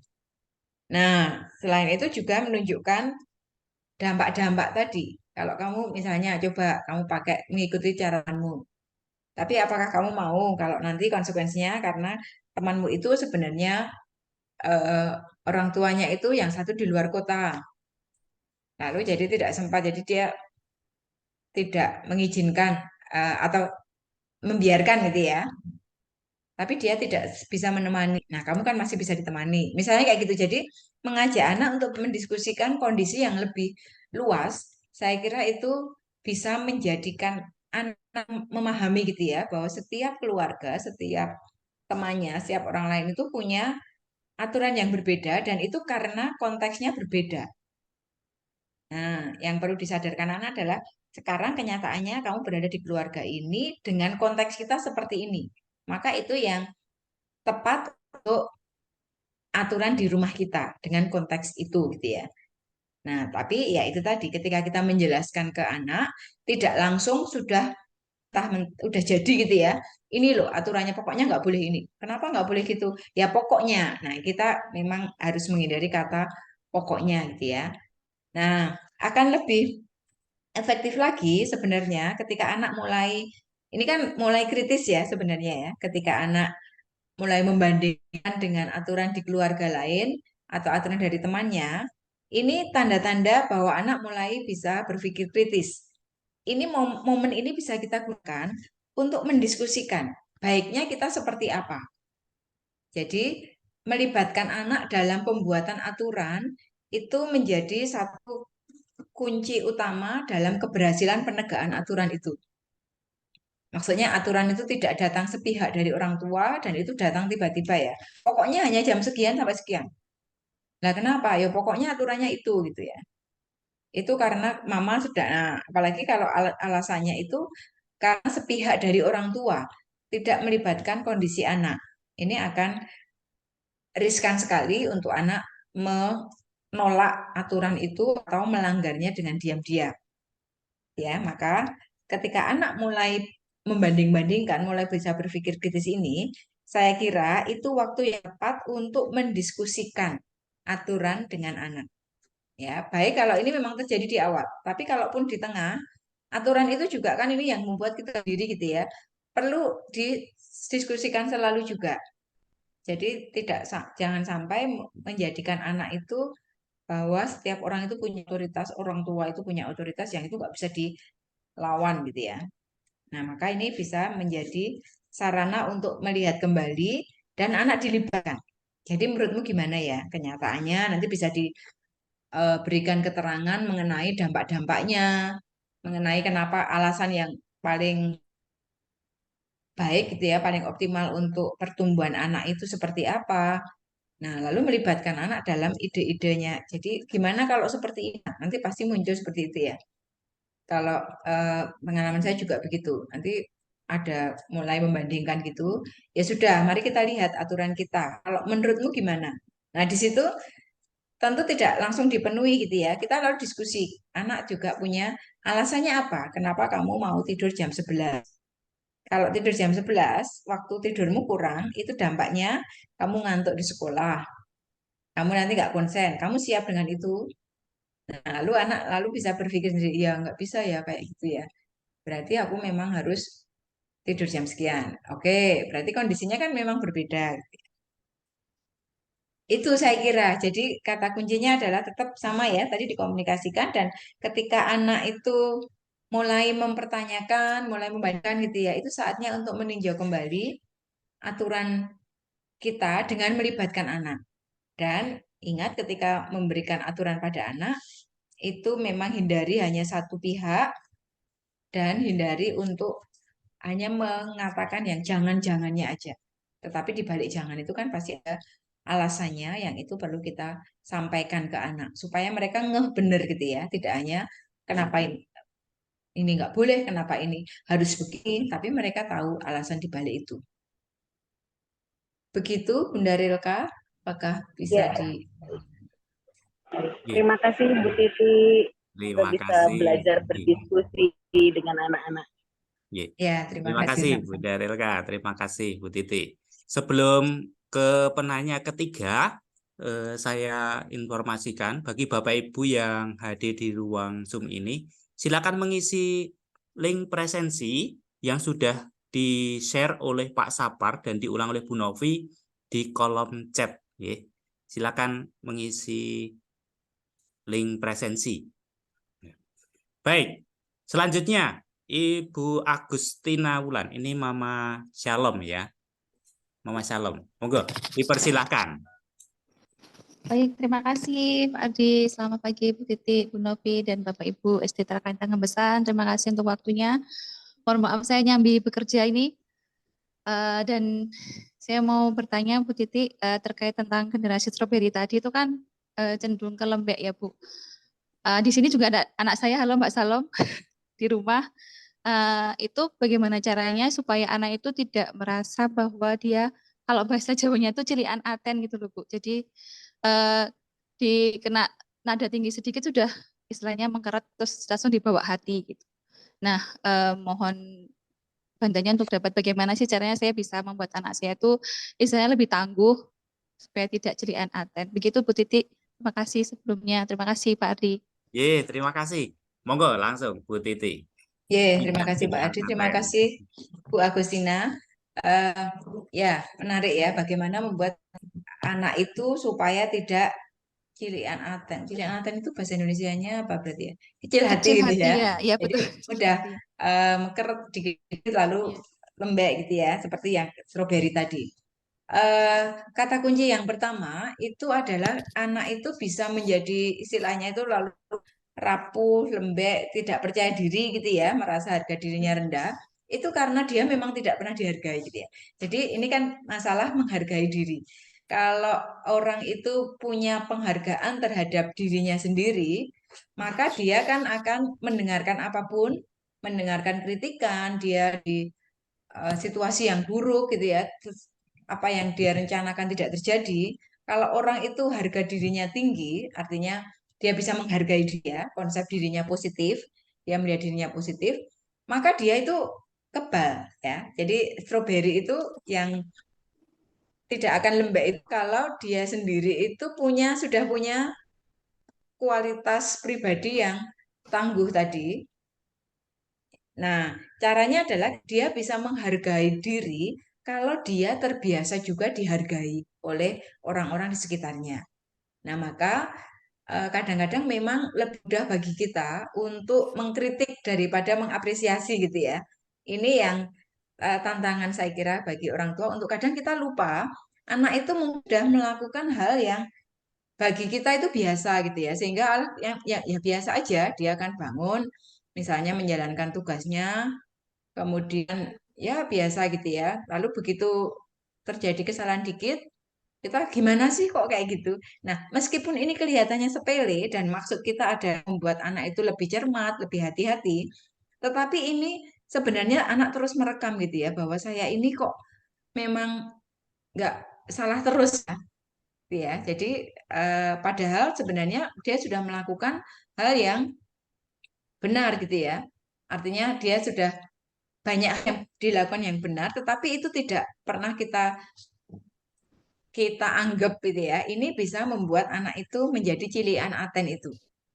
Ya, jadi eh, mungkin kita bisa membiasakan dengan menghargai apapun yang capaian sedikit pun dari anak. Tidak harus capaian itu yang prestasi gitu ya, dapat juara atau wah gitu ya. Tetapi hal kecil itu setiap anak kan beda-beda gitu ya. Mereka pantas layak untuk mendapat apresiasi. Dan semakin anak itu diapresiasi, maka dia semakin menghargai dirinya sendiri. Oh, ternyata aku berharga. Oh, aku punya kelebihan ini. Ternyata aku bisa ya. Nah, semakin anak punya perasaan seperti itu, dia itu semakin tahan banting. Dia dia punya prinsip istilahnya gitu ya. Dia mau dikritik itu dia tetap ada kekuatan. Oh iya ya, saya memang salah di bagian ini. Tapi saya punya kekuatan ini. Jadi menerima kritik itu lebih sebagai sarana untuk dia bisa mengubah supaya lebih berkembang, supaya tidak melakukan kesalahan yang sama gitu ya. Tetapi modalnya adalah dia sudah punya penghargaan terhadap dirinya. Ini yang kadang-kadang menurut pengalaman saya ya, banyak anak-anak kalau saya menerima klien gitu, anak-anak ini memang yang rapuh, yang lalu tidak percaya diri, yang kayak kritik dikit itu langsung ambiar gitu ya. Itu rata-rata karena sejak kecil dia itu tidak dihargai oleh orang tuanya, dalam arti selalu isinya itu banyak kritiknya gitu ya. Aku tuh serba salah sejak kecil sehingga dia membangun konsep bahwa dirinya itu adalah yang orang yang tidak berarti, tidak ada gunanya. Saya itu kan cuman merepotkan, saya itu kan eh, membuat kesalahan terus. Nah, ini jadi apresiasi itu sangat penting sekali ya. Selain menunjukkan bahwa kita itu peduli pada anak, apapun kondisi dia. Kalaupun kita menegur, itu memang dalam konteks pengembangan dirinya. Ya, jadi anak merasa disayangi. Itu penting sekali. Kadang-kadang ini yang sering jadi masalah itu kan persepsi mengenai sayang. Kadang kita sebagai orang tua merasa, lu kan aku udah menyayangimu dengan tiap hari bekerja sampai malam itu kan mencari uang itu kan ya untukmu gitu ya. Tetapi kadang yang dibutuhkan anak kan tidak hanya itu. Nah, maka perlu menyatukan persepsi ini ya. Anak merasa dihargai atau anak merasa disayang ketika ya dia yang dilakukan sekecil apapun tugasnya mungkin sudah biasa, tetapi itu tetap dia butuh penghargaan. Terutama anak-anak yang sedang tumbuh mencari jati diri ini ya. Mulai dari yang generasi alfa inilah sampai generasi strawberry remaja gitu, sampai saya kira masih mereka itu mencari jati diri, mencari identitas. Nah, mencari identitas itu caranya adalah dengan menerima masukan orang lain terhadap dirinya. Nah, masukan itu berasal dari komen-komen itu ya. Kalau anak komennya selalu negatif, maka masukan yang diterima anak adalah aku itu memang orang yang banyak negatifnya. Lalu dia membangun konsep diri, gambaran tentang diri, dan harga dirinya itu menjadi rendah. Dia menghargai dirinya sebagai orang yang tidak mampu. Semakin banyak persepsi seperti ini, dia akan ya semakin rapuh gitu ya. Saya kira kata kuncinya itu ya, maka yang bisa saya garis bawahi adalah ya pemberian penghargaan pada sekecil apapun, lalu penerimaan pada kondisi anak itu apa adanya.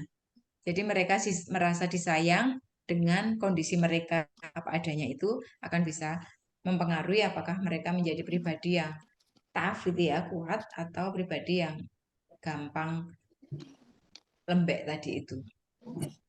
Begitu Bu Agustina. Baik, terima kasih Bu Titi untuk pencerahannya ya, bilang untuk kami nanti sebagai orang tua, jadi mengerti harus bagaimana ke depannya supaya anak ini tidak lembek dalam menghadapi tantangan juga di masa depan. Matur nuwun. Iya, Bu, sama-sama. Terima kasih Bu Titi, terima kasih Mama Shalom. Baik, apakah masih ada yang akan menyampaikan pertanyaan atau sharing? Masih ada waktu. Monggo, dipersilahkan. Anak-anak yang ikut di ruang ini boleh kok bercerita, boleh sharing. Mumpung ada Bunda Titi niki. Nah, oh Bu Rita dari malah dari ibu guru kita ya, dari Bu Rita. Monggo dipersilakan Bu Rita. Baik Pak Arji, terima kasih untuk waktunya. Bu Titi, ini sebenarnya saya bertanya itu barangkali juga mewakili Bapak Ibu yang mempunyai kekhawatiran terhadap putra-putrinya yang masuk generasi strawberry. Kalau tidak salah tadi dikatakan bahwa di generasi ini anak-anak itu rentan terkena penyakit mental. Nah, yang ingin saya tanyakan adalah apakah ada ciri khusus atau barangkali kami sebagai Bapak Ibu guru bisa niteni gitu. Oh, ini anak ini mentalnya sudah terkena karena setiap harinya bergelut dengan gadget begitu. Nah, seandainya ada ciri-cirinya bahwa anak tersebut itu terkena tadi dalam tanda kutip rentan terhadap sakit mental tadi, ciri-cirinya apa? Kemudian antisipasi yang bisa dilakukan untuk menolong mereka begitu Bu Titi. Barangkali nanti ini bisa juga dipakai Bapak Ibu di rumah untuk istilahnya niteni anak-anak iki kena enggak ya mentalnya begitu. Begitu Pak Ardi, Bu Titi, matur nuwun. Terima kasih Bu Rita sharing. Baik, monggo Bu Titi. Terima kasih Pak Adi, terima kasih Bu Rita. Selamat pagi, ketemu lagi ya. Kita ketemu di kelas ya. Baik, jadi saya kira yang pertama itu kita bisa caranya niteni ya. Pertama mengenal anak dulu ya. Anak itu karakteristiknya seperti apa? Prinsipnya adalah cara mengenal bahwa anak ini sudah ada masalah atau tidak itu kan kalau dia itu melakukan sesuatu hal yang tidak seperti biasanya, gitu kan. Jadi pertama apakah ada perubahan gitu ya. Nah, untuk bisa melihat apakah anak ini ada perubahan atau tidak, tentu kan kita perlu tahu dulu sebenarnya dia sebelumnya itu seperti apa gitu ya. Nah, maka memang sebagai pendamping anak-anak, kita itu perlu mengetahui dulu karakteristik anak kita itu seperti apa. Lalu nanti bisa kita bandingkan dengan anak seusia itu umumnya seperti apa gitu ya. Nah, kalau anak-anak yang katakanlah ini anak-anak SD nih ya, Bu ya. Ini karakteristik umumnya itu adalah anak itu kan perasaan pengen tahunya itu tinggi. Kepo kalau bahasa zaman sekarang ya. Tetapi sebenarnya bahasa positifnya adalah rasa eksplorasi. Maka mereka aktif, ditandai dengan itu ya, aktif bermain, aktif eh, apa namanya, bersama teman-temannya, aktif ya pokoknya karena pengen tahu itu tadi. Jadi ciri utamanya itu adalah anak-anak ini sedang berkembang seluruh aspek hidupnya gitu ya, yang ditandai dengan dia itu lalu pengen tahu banyak hal yang nanti digunakan untuk mencari identitas.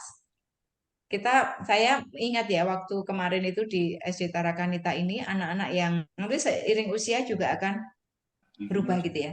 Kalau anak di kelas 1, 2, 3 kemarin kan saya mengisi di sana ya untuk anti bullying untuk 1, 2, 3. Begitu ada pertanyaan itu semuanya tunjuk jari ya Bu ya. Jadi semuanya itu pengen menjawab walaupun mereka itu nggak tahu pertanyaannya apa gitu kan. Pokoknya tunjuk jari dulu pengen maju, siapa yang mau maju maju semua gitu. Nah, ini sebenarnya menunjukkan alaminya anak itu seperti itu. Mereka itu eh, aktif gitu ya, pengen tahu segala sesuatu dan juga sangat mudah dipengaruhi oleh teman-temannya. Pokoknya sekali, padahal kan waktu itu coba 5 anak maju ke depan.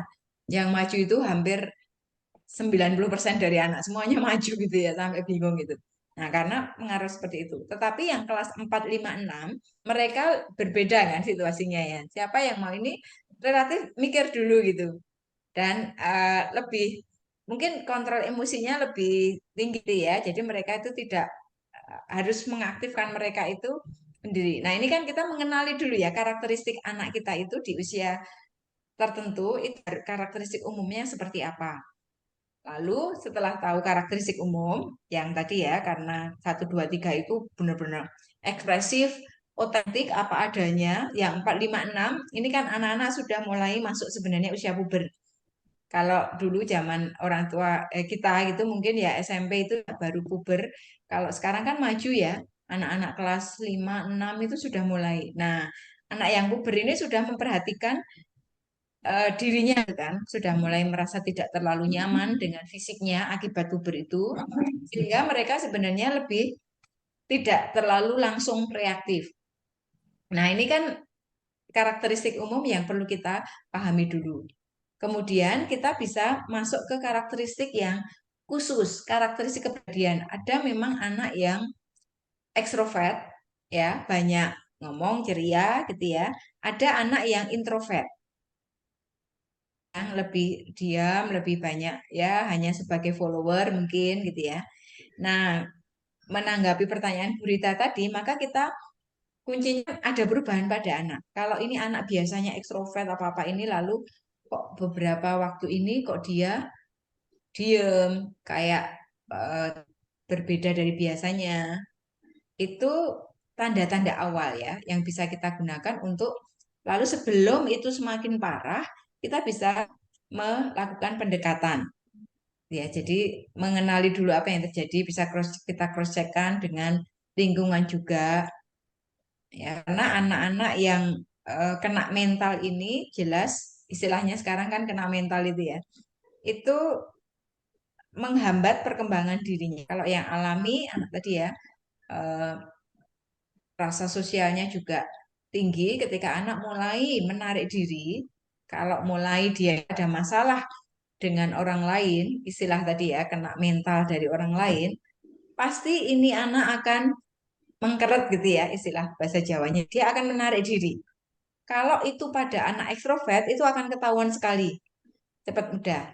Nah, berbeda dengan anak yang introvert. Ini tantangannya jauh lebih tinggi ya. Kalau anak itu memang dari dulu itu dari awalnya itu memang tidak terbiasa untuk cepat bergaul dengan teman-teman. Dia lebih pendiam. Kalau anak seperti ini kena masalah, maka lebih parah lagi gitu kan. Dan seringkali kita nggak bisa melihatnya secara langsung karena kayak nggak ada perubahan. Nah, maka kuncinya itu memang di perhatian yang lebih personal gitu ya pada tiap-tiap anak. Yang pertama tadi mengenali anak-anak kita itu karakteristiknya seperti apa. Lalu pada umumnya di usia itu harusnya itu dia melakukan apa. Ketika yang harusnya dilakukan ini tidak dilakukan, maka kita perlu mewaspadai ini gitu ya. Cara niteninya maka seperti ini. Nah, lalu cara penanganannya ya nanti tergantung pada yang dialami anak itu apa. Kalau dia mengalami jadi korban bullying, ya berarti kita penanganannya pakai penanganan bullying. Kalau dia ternyata selama ini terus dijatuhkan harga dirinya oleh orang tua sendiri bahkan gitu ya, ini ya penanganannya maka melibatkan orang tua dan sebagainya gitu ya. Nanti tinggal kita sesuaikan dengan masalahnya. Jadi intinya yang pertama kita bisa mengenali dulu yang seharusnya wajar terjadi itu seperti apa, lalu anak ini karakteristiknya seperti apa, ketika ada perubahan kita perlu mewaspadai itu.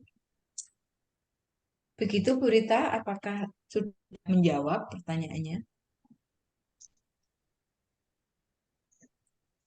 J, Bu Titi, terima kasih atas pemaparannya yang cukup komplit dengan beberapa contoh itu.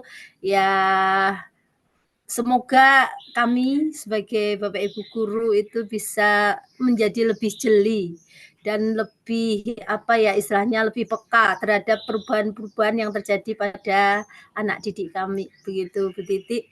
Terima kasih untuk penjelasannya, matur nuwun. Pak Adi, waktunya saya kembalikan. Baik. Terima Terima kasih. kasih Bu Rita, terima kasih Bu Titi untuk pencerahannya. Baik, kembali. Bapak, Ibu, dan anak-anak, apakah masih ada yang ingin dikomunikasikan? Ingin di-sharingkan? Anak-anak, apakah ada yang mau sharing? Berbagi, bercerita? Bagaimana pengalamannya di rumah? Dengan di sekolah sama atau berbeda? Adakah? Oh, Bu Novi. Oke. Monggo, Bu Novi. Silakan. Terima kasih Pak Adi.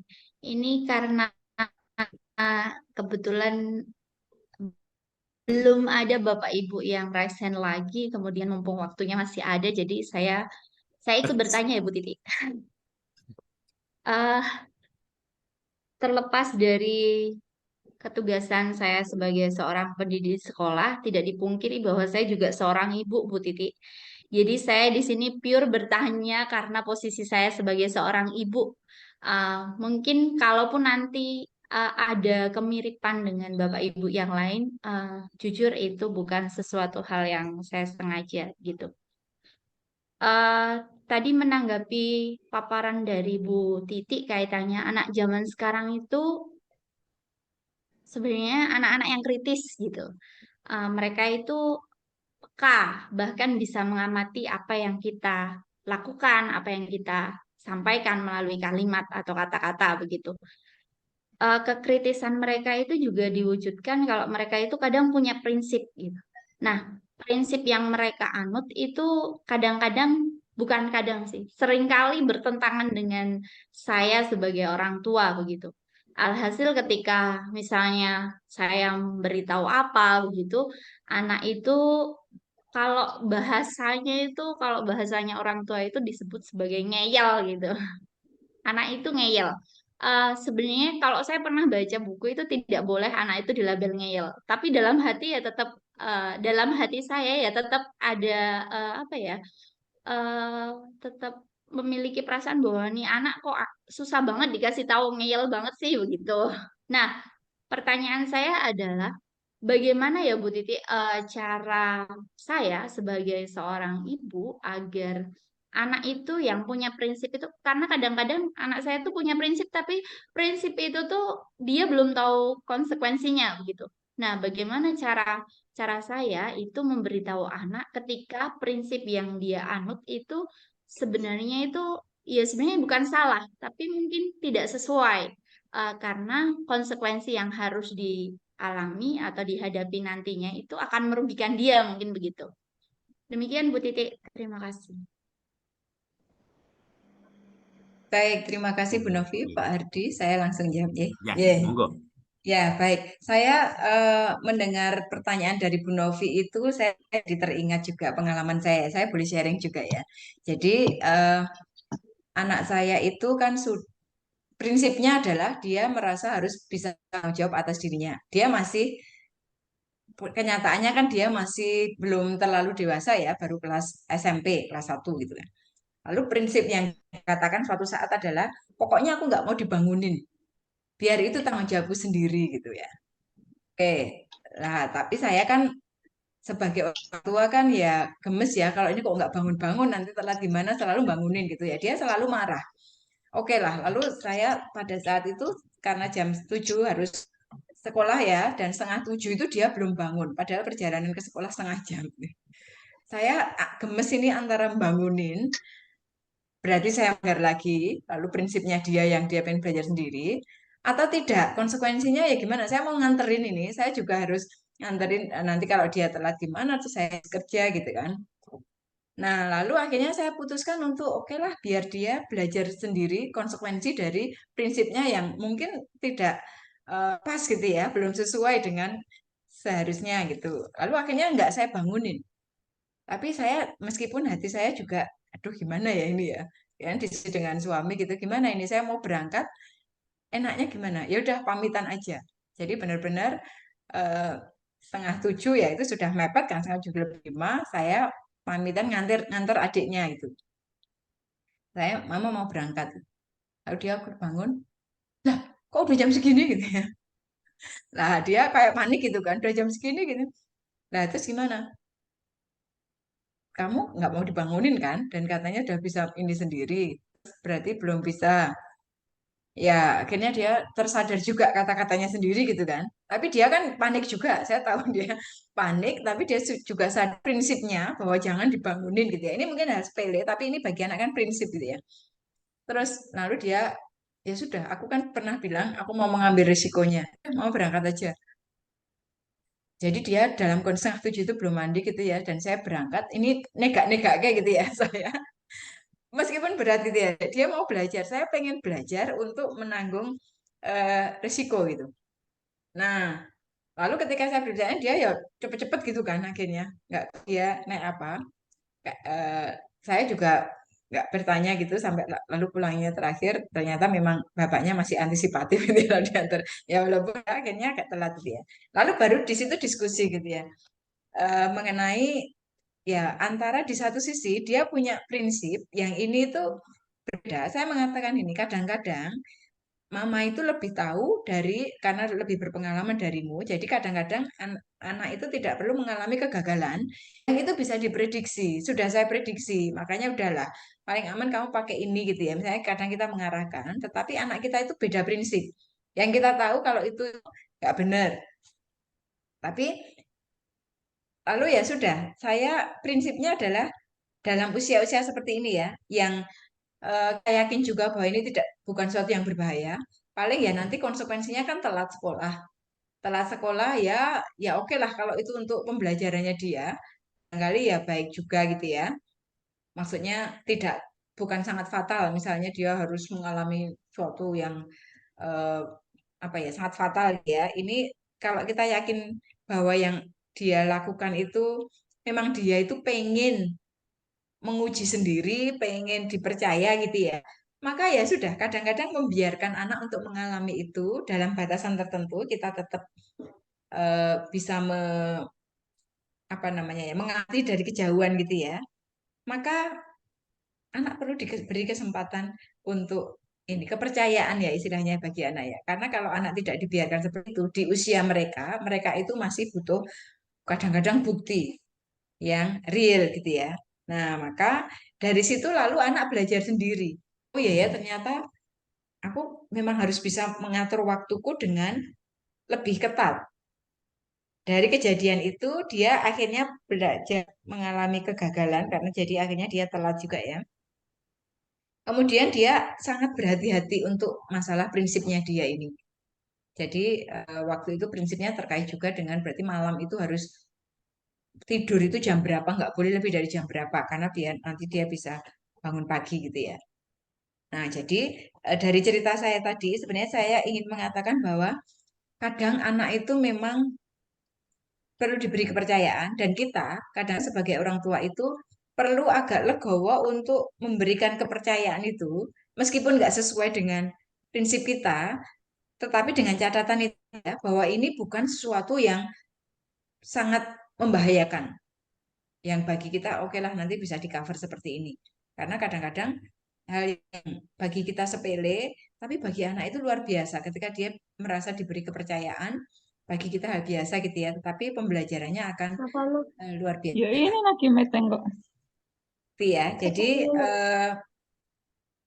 saya kira kecuali itu hal yang berbahaya gitu ya, kita jadi bisa memilah untuk mengatakan ya misalnya prinsipnya adalah ya nggak apa-apa toh mau mencuri gitu ya. Nah ini kan tentu ya harus kita hindari gitu kan. Tetapi untuk hal tertentu ini belajar anak bahwa dia merasa dipercaya dan dia belajar untuk mempertanggungjawabkan prinsipnya. Jadi prinsip itu nggak waton gitu ya, nggak hanya untuk gaya-gayaan berbeda, tetapi dia perlu memberikan penjelasan. Kenapa prinsipmu seperti itu? Kamu pengen belajar apa dari sini?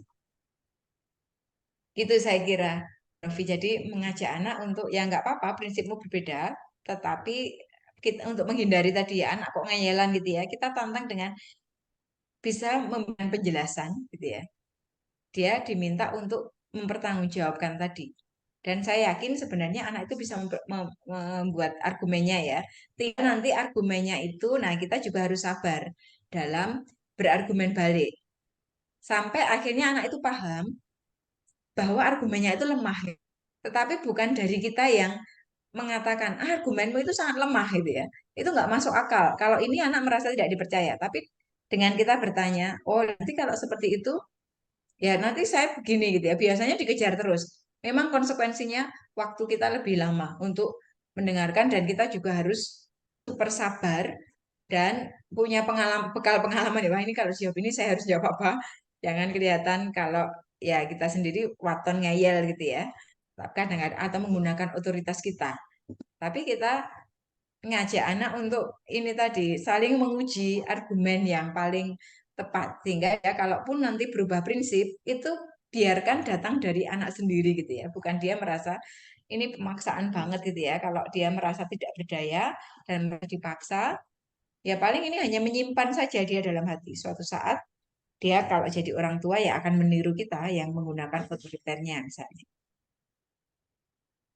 Gitu Bu, kalau dari pengalaman saya itu ya, jadi memberikan kesempatan pada anak, memberi kepercayaan dan mengajak dialog mereka untuk mengungkapkan argumennya itu apa.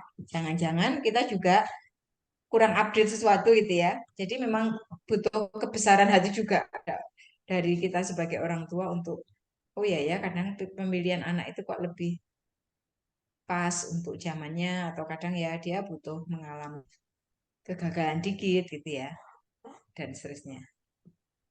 Begitu Bu Novi, semoga bisa untuk ya bisa menjawab pertanyaannya ya. Kita belajar bersama-sama.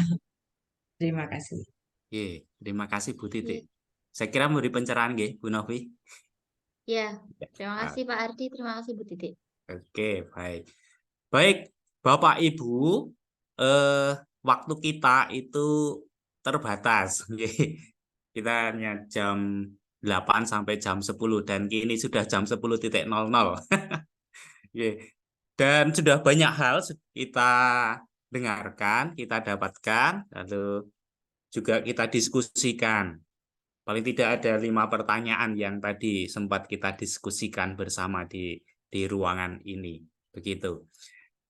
Dan waktu yang disiapkan untuk kita, saya kira cukup. Dan karena setelah ini Bapak Ibu Guru juga akan masih lanjut Zoom, maka untuk sesi kali ini baik kalau kita cukupkan terlebih dahulu, nanti lain kesempatan bisa direncanakan kembali. Untuk hari ini terima kasih. Dan beberapa hal bolehlah saya simpulkan supaya tidak banyak. Yang pertama, berkaitan dengan generasi stroberi, pengaruh gadget pada anak dan cara pengendaliannya. Yang pertama saya mencoba ini menemukan, kita belajar menghargai anak-anak kita. Kemudian kita coba belajar komunikasi. Setelah kita menghargai, kita komunikasikan, kemudian kita sepakati bersama, dan terakhir jalankan bersama itu. Kita beri kepercayaan pada anak-anak. Itu yang pertama. Lalu yang kedua, baik kita juga bangun kolaborasi rumah dan sekolah, guru dan orang tua. Saya kira itu menjadi salah satu cara untuk bagaimana stroberi itu tidak lembek, tetapi akhirnya stroberi itu menjadi stroberi yang kuat karena dibangun dari berbagai macam sisi, dari sisi yang berbeda juga. Kemudian yang terakhir, karena tadi juga harus ada contoh teladan, maka saya mengatakan begini, lakukanlah apa yang kau kehendaki orang lain perbuat bagimu. Saya kira ini baik juga di contoh. Ngaten nggih, saya kira ini yang bisa saya simpulkan. Terima kasih Ibu Titik untuk segala informasinya, pengetahuannya, pembelajarannya, sharingnya bagi kami semua. Terima kasih Bapak Ibu, orang tua, wali, peserta didik SD Tarakanita Ngembesan. Terima kasih anak-anak yang juga sudah bergabung, mendengarkan secara langsung bagaimana kita berdiskusi. Lalu nanti kita juga akhirnya tahu bagaimana kita juga harus bersikap. Ya, nanti supaya sinkron apa yang dibuat di sekolah, lalu apa yang dibuat di rumah. Sehingga kita boleh menjadi mitra yang baik dalam kerjasama untuk anak-anak yang memang dipercayakan kepada kita semua. Sebelum kita mengakhiri pertemuan kita dan pembelajaran kita, sekali lagi diingatkan, Bapak Ibu yang belum presensi, silakan mengisi link presensi yang tadi sudah dibagikan di kolom chat. Di kolom chat. Mungkin juga nanti Bapak Ibu wali kelas akan membantu juga share di grup kelas yang hari ini hadir. Mungkin begitu, nggih. Baik, sebelum kita tutup dengan berdoa, kita akan foto bersama dulu. Nah, monggo kameranya dibuka. Silakan, sekarang kameranya dibuka. Kita akan foto bersama. Ya, minta tolong Bu Novi untuk klik. Ya, monggo, silakan kameranya dibuka dulu ya. Ada 3 halaman ini, 3 sheet di tempat saya. Ya. Ya. 1, 2, 3. Baru set pertama nggih Bapak Ibu? Halaman kedua, 1, 2, 3. Lagi. 1, 2, 3. Baik. Sudah Pak Hardi? Ya, baik. Terima kasih Bu Novi. Nanti fotonya di-share. Baik, Bapak Ibu, kita memasuki acara yang terakhir, yaitu penutup. Sebelum kita berdoa, sekali lagi terima kasih kepada Ibu Titi yang sudah berkenan berbagi ilmunya bagi kami semua. Kami percaya bahwa hal ini akan membantu kita semua dalam mendampingi putra-putri yang dipercayakan kepada kami, baik di rumah maupun juga di sekolah. Terima kasih Bapak Ibu orang tua wali peserta didik yang sudah berkenan terlibat aktif dalam kegiatan parenting hari ini. Terima kasih anak-anak, juga terima kasih Bapak Ibu guru yang juga sudah bersama-sama dengan kita semua. Saya secara pribadi yang membawakan acara dari awal sampai akhir ini, mohon maaf apabila ada kata-kata yang kurang berkenan, sikap yang tidak berkenan. Sekali lagi mohon maaf. Dan setelah ini kita akan akhiri dengan berdoa. Mohon bantuan Ibu Triwahyuni untuk memimpin doa bagi kita semua. Monggo. Terima kasih Pak Hadi atas kesempatannya. Selamat siang Ibu Titik, selamat siang Bapak Ibu Guru dan Ibu Wali Murid, serta anak-anak. Marilah kita akhiri acara parenting pada siang hari ini dengan berdoa bersama. Dalam nama Bapa dan Putra dan Roh Kudus. Amin. Selamat siang ya Tuhan. Kami bersyukur dan berterima kasih atas penyertaan-Mu dalam kegiatan parenting ini secara virtual. Banyak hal yang sudah kami dapatkan, banyak hal yang sudah kami sharingkan pada kesempatan ini, sehingga kami bisa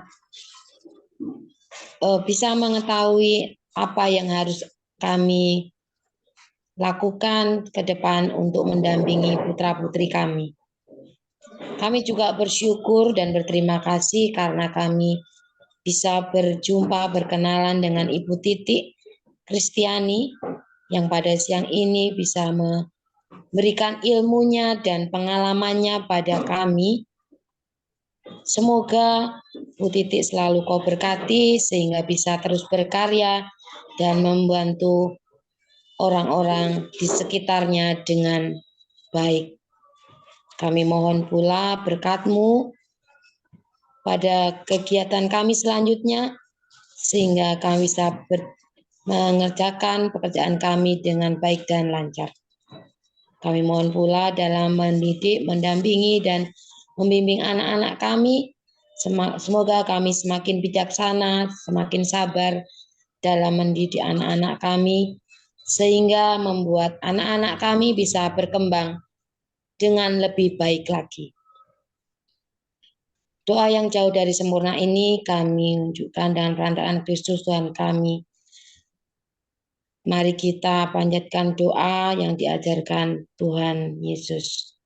Bapa kami yang ada di surga, dimuliakanlah nama-Mu, datanglah kerajaan-Mu, jadilah kehendak-Mu di atas bumi seperti di dalam surga. Berilah kami rezeki pada hari ini, ampunilah segala kesalahan kami, seperti kami pun mengampuni yang bersalah pada kami. Dan janganlah masukkan kami dalam pencobaan, tetapi bebaskan kami dari yang jahat. Amin. Bunda Maria Bintang Samudra, doakanlah kami.